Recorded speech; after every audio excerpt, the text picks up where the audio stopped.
Owen Kirshner from Los Angeles sends me a fascinating email. Says, George, I'm the producer of the American Harp Quartet.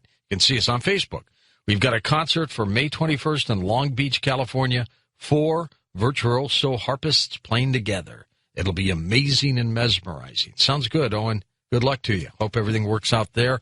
And we're going to come back in a moment. We'll take your phone calls and also talk more with Carrol McLaughlin about harps. Manifest moment to moment on Coast to Coast AM.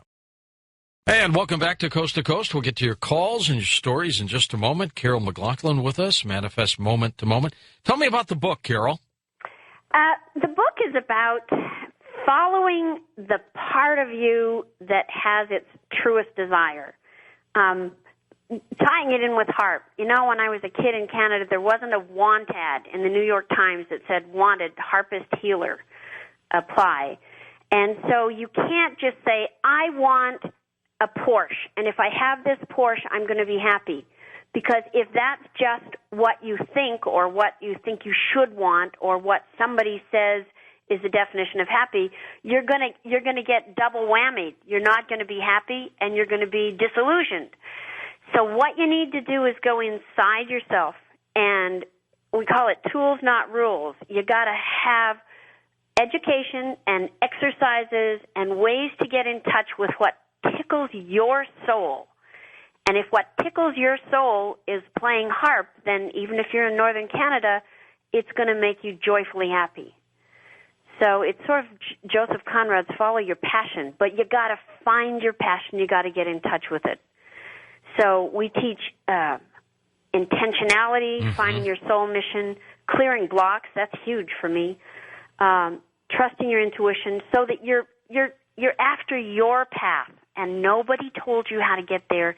You find it out for yourself, and that's joyful creating. Carrol, do you find that negativity kind of breaks it all apart? Negativity is exactly like ink in a glass of water. It just taints everything. And you've only got 15 seconds to change your mind from negativity. And if you don't change your mind from negativity in 15 seconds, then you start a momentum. And once you get a momentum going, the negative reactions from that increase. So what I want people to do is just think it and lose it. Yeah. And think. On the other hand, my daughter's famous for saying, on the one hand, yes, the phone broke. On the other hand, great. We'll go talk to this person in person. We'll do something. So just turn it around. It will change lives if people will just not.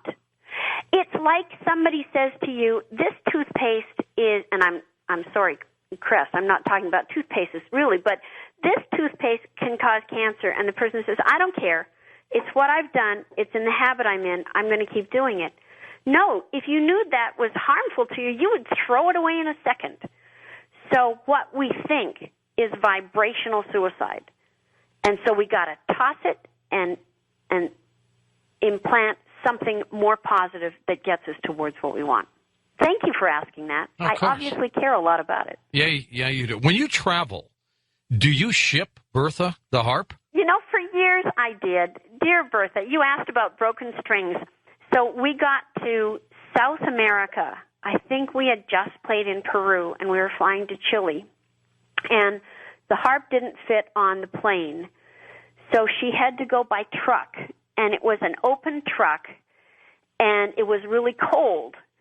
So I got to the concert in Santiago, Chile. The harp arrived, and it was a concerto with orchestra, which is higher stress for we musicians because you've got a huge orchestra behind you. And in the first movement alone, she broke 4 strings. It was a long night. Frustrating. Yeah. And then when you play, do you have to avoid that note? What do you do? Yeah, you play less notes in that first piece, and then you change the strings. But luckily, enough people know me and know the harp world. The harp world's pretty tiny. That now, even when I travel with my harp ensemble from the University of Arizona, which is 10 to 15 people, wherever we go, people always just lend us harps. The harp community is awesome. Now, this American Harp Quartet that Owen just sent me an email on, do you know them? I don't personally know them, but I've read about them, and I wish them every success in the world, and I think they're going to be awesome. How cool is that? Let's take some calls. Dan's in Yucaipa, California, west of the Rockies. Dan, you're on the air with us. Go ahead. Hey, nice to talk to you again, George. Thank you, Daniel. Say, Carol, the guy on the radio before George come on, he was wondering whether you was a guy or a gal. And please tell me you're not still thinking which one. He was guessing you was a gal, but if he was wrong and you was a guy, he would apologize or something. Oh, wait a minute. He says you might be a guy, but if you're a gal, he will apologize to everybody. She's a gal. He was probably doing a promo of you appearing on my show, Carol. Or maybe he saw the Harpo show, because at the end of the Harpo show, I turn into Harpo. Now, here's the question. Do you know what a zither is? Oh, for sure. Well, I'm a zither player. Now, George, that's the 1800 word for auto harp. Aha! You didn't like know, related. besides singing karaoke, I could auto harp, did you, George? I love you. No, I didn't know that at all. Well, you're going to have me on sometime to do a show, I'm saying. Where are you? Oh, you're in Yucaipa. That's not that far from Yeah, here. I'm right next to San Bernardino. Okay. Maybe we'll have you roll in here one day. I'm telling you. Okay, thanks. Anyway, here's the question. Sure. My dad, who was a minister, he played the steel guitar and the violin, but my mother divorced him before I was born, so I never did really know him, but she told me that he could make those instruments talk. And I remember one time I played the auto harp at a little church out by my cousin's farm by Mount Rainier, state of Washington, and the one old boy in the audience says, "Boy, you can make that talk." He can sure make that our harp talk. And then afterwards, God zapped me with a gift to play it even better. And one time I was playing it up in Idlewild, which is a mile high in the mountain above Palm Springs. Was there for 19 years. Playing it in front of the post office, this mother and her little daughter comes by. She hears that music and started twirling like a top. I'm telling you, the spirit did it. She was dancing in the spirit. That's cool. Now, why do they call it auto harp?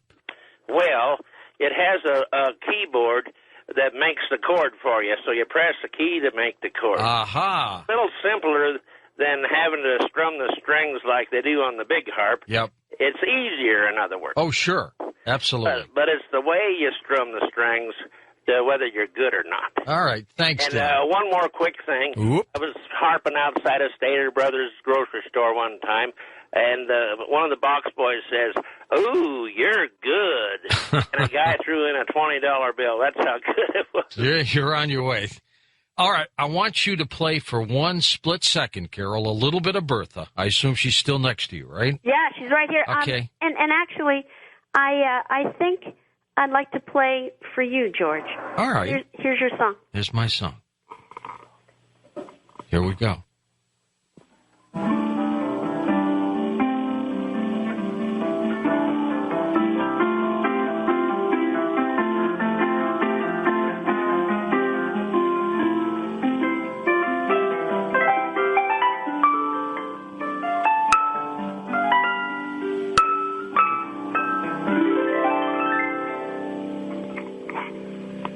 That's Can I make great. it talk? I love that song.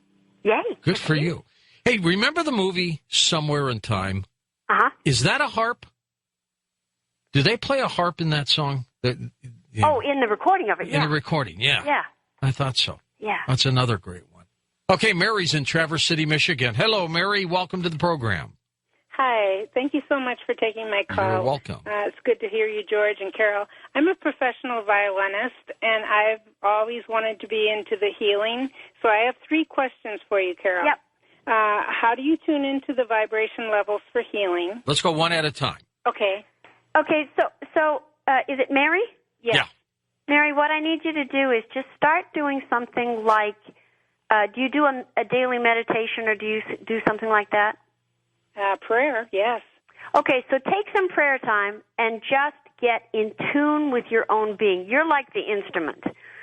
And so I want you to get in the habit that every day you find a beautiful sacred space, buy a tree, light a candle, do something, and just get in tune with you.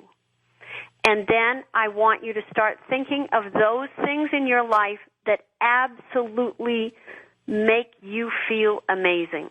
So you are going to instill in yourself the biggest joy factor you can.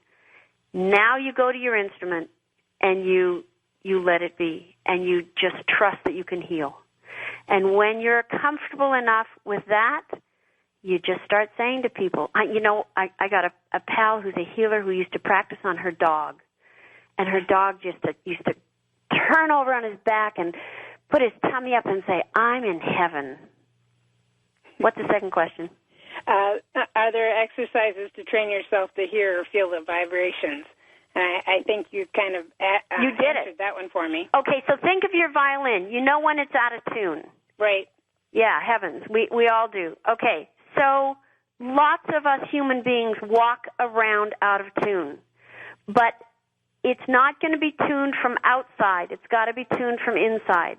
And so you just need to take deep breaths. Breaths are awesome. Yoga is awesome.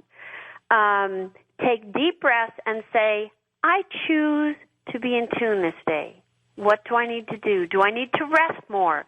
Do I need to walk? Do I need to listen to really inspiring people? Okay. Okay. The last question. Do you have books or seminars that help people become the healers? We do through Moment to Moment, manifestmomenttomoment.com, which is our website. You can contact us, and we do both seminars and teleseminars and distance healing, which is another side that's interesting for people, which is that, healing doesn't need you to be across the table. Healing can happen in distance. Right. I work in partnership with a fabulous healer named Tejpal, who is my co-author, and she works on a regular basis with people that she heals in Australia. Okay. Hope that helps. Believe in it and go do it. Good for you, Mary. Go for it. It's amazing.